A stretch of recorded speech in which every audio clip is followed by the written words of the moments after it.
Welcome back to my channel. Today I'm going to have a little bit of fun in my kitchen. I'm going to be making sourdough ravioli and some elderberry syrup. So I'm excited to take you all along. Now this ravioli recipe is coming to the blog. It's brand new. I will link it down in the description box if you want to make it. It is so good. It's a rustic ravioli. I have to say, it's one of my new favorite pasta dishes, and it's actually not hard at all to make. So the first thing I do is put some flour and sourdough starter in the food processor and blend that together, and then add 2 to 4 tablespoons of water. You want it to be crumbly. You don't want it to be a ball of dough, because then it will get stuck in your pasta roller and it'll be too wet.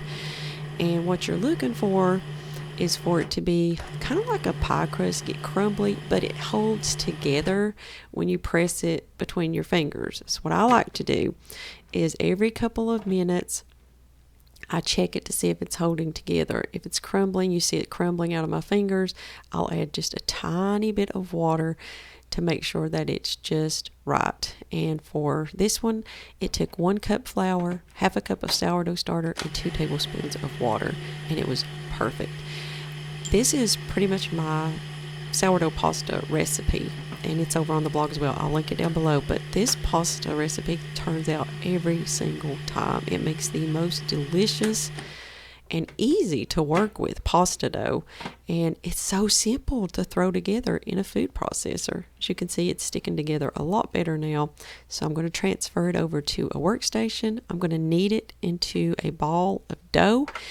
I'm going to put it in a bowl, cover it, and let it ferment all day until I'm ready to make dinner.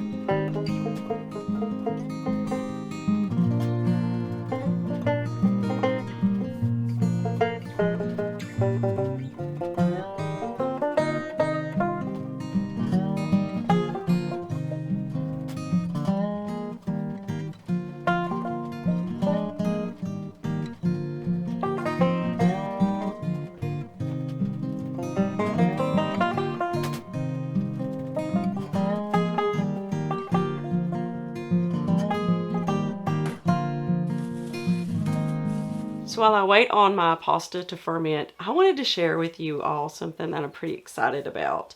And that is, I'm going to be making some elderberry syrup. If you haven't heard of this company, Farmhouse Teas, they are a really cool company. They sell lots of different teas, these elderberries for making syrup. They have some calendula seeds, and that's kind of how they got started. They have tea filters. We've already drank some of this Sneeze Ali tea, and it's allergy season, so we were really happy to have this. But they are the sweetest people to work with. When you get your package, it is so thoughtfully and beautifully done, and I'm so happy to be sharing this company with you today. I am very impressed with them, and I wanted to share it with you all. But the company is called Farmhouse Teas. I am going to be showing you all how to make this elderberry syrup, and I have a coupon code. They were kind enough to give me one, 10% off your order. I'm going to leave a link in the description box, and I'll put it across the screen here, and the link will be in the description box as well to go to their shop. I think you all are going to love them. They're organic. They are thoughtfully grown and carefully processed for maximum flavor and health benefits. So the teas that I got were golden turmeric spice, chocolate conniption not coffee tea, and the Sneeze Ali tea. I can't wait to try the coffee one. It's supposed to be like a coffee alternative, and it has chicory root, dandelion root, lots of other things, all organic, of course, very high quality in unbleached paper bags. These are unbleached, the filters, and it's just a company that I'm really excited about, so I wanted to share them with you all in case you all are looking for a great company to buy organic teas and herbal things like these elderberries. And you want one that is a thoughtful and good company to order from. You are going to love Farmhouse Teas. So head over to my link and use my discount code, and you can get 10% off of your order today. All right, let's make some elderberry syrup. To make the elderberry syrup, you take the contents of this package and pour them in a medium saucepan, and we're going to top it with 5 cups of filtered water. Now you want to bring that to a boil, and then you want to cut it to a simmer for 20 minutes or until it reduces down. And then after the 20 minutes, you take a potato masher and mash up the berries. Now, once you've mashed them up for a couple minutes, you strain off the berries, and we're going to let this cool completely before we move on to the next step. Now, while that's cooling, it's time to start rolling out our pasta. If you don't have a pasta roller like this, they are really inexpensive. I'll link the one that I have in the description box, and they are well worth the little bit of money that you spend on them if you want to make homemade pasta. You can roll this out with a rolling pin, but I promise you it is so much easier if you use this. So it has a dial on the side, and you can keep making it tighter as you go. As you make a sheet of pasta, you can keep making it thinner and thinner. Now we want this really thin for our ravioli, so I'm going to roll until I get a really long thin sheet of pasta.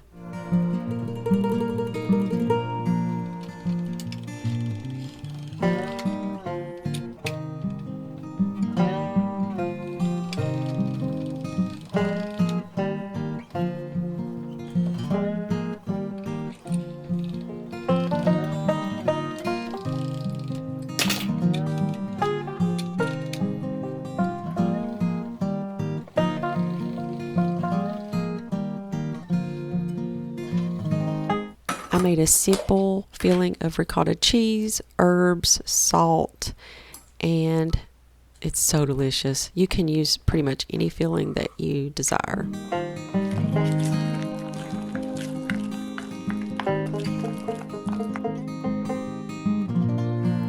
I put the filling a couple inches apart, and I do about a tablespoon. You don't want to overfill these because then they will like explode when you put them in the boiling water.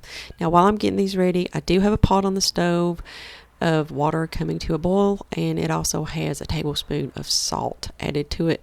You want to brush the edges and in between with an egg wash so that the top sheet will stick to the bottom sheet. Now, are my ravioli the most beautiful? No.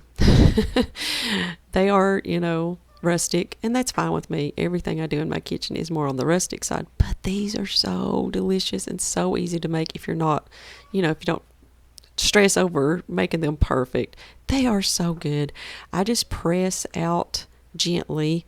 I'll pull out this dough to make it, seal, and then I press in between as well, and then I'm going to use pasta or a ravioli cutter. Now, this was $5 on Amazon. I'm going to link it down below.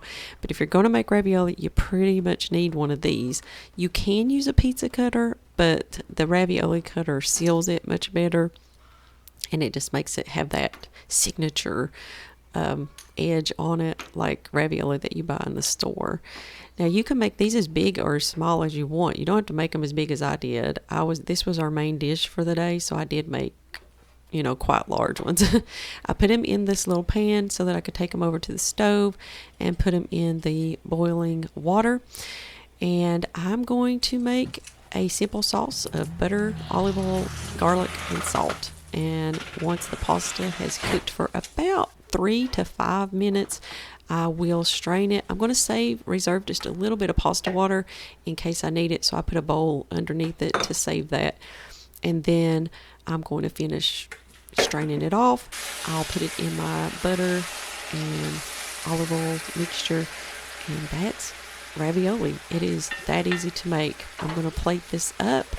I like to use one of those little tongs and take each ravioli out one at a time and place them on top of each other. So good. You all are going to love this recipe. It really isn't that difficult, and it is so delicious. We devoured all of this. So if that tells you anything, so good. And there you go, a plate of homemade sourdough ravioli. Now I'm going to tend to this elderberry syrup. It needs a 1/4 cup of raw apple cider vinegar with the mother and a cup of raw honey. Now this is once it has cooled completely. You're going to mix all that in with a whisk and then bottle it up in a quart jar, and it will last in your refrigerator for up to 6 weeks. This is so good for you if you have a sinus infection, a cold, a flu, something like that. It's so high in vitamin C and so good for you. And it is so easy to make if you head over to Farmhouse Teas and buy their elderberry syrup maker or kit, and it comes with all of that you need except for the honey and the vinegar. And yeah, so good. And I'm so excited to have it on hand in my refrigerator for these spring sicknesses that we may get. Hopefully we don't, but if we do, we have something on hand to help combat that. Well, thank you all so much for joining me today. It was a fun day in the kitchen doing a couple of things that I haven't done in forever. As far as the elderberry, I have made ravioli, but this is the first time I've shared it with you all, and it was so much fun. I hope you enjoyed the video. Let me know if you make ravioli or elderberry syrup, and let me know if you like to have fun in the kitchen like me and experiment. I always enjoy new things in my kitchen.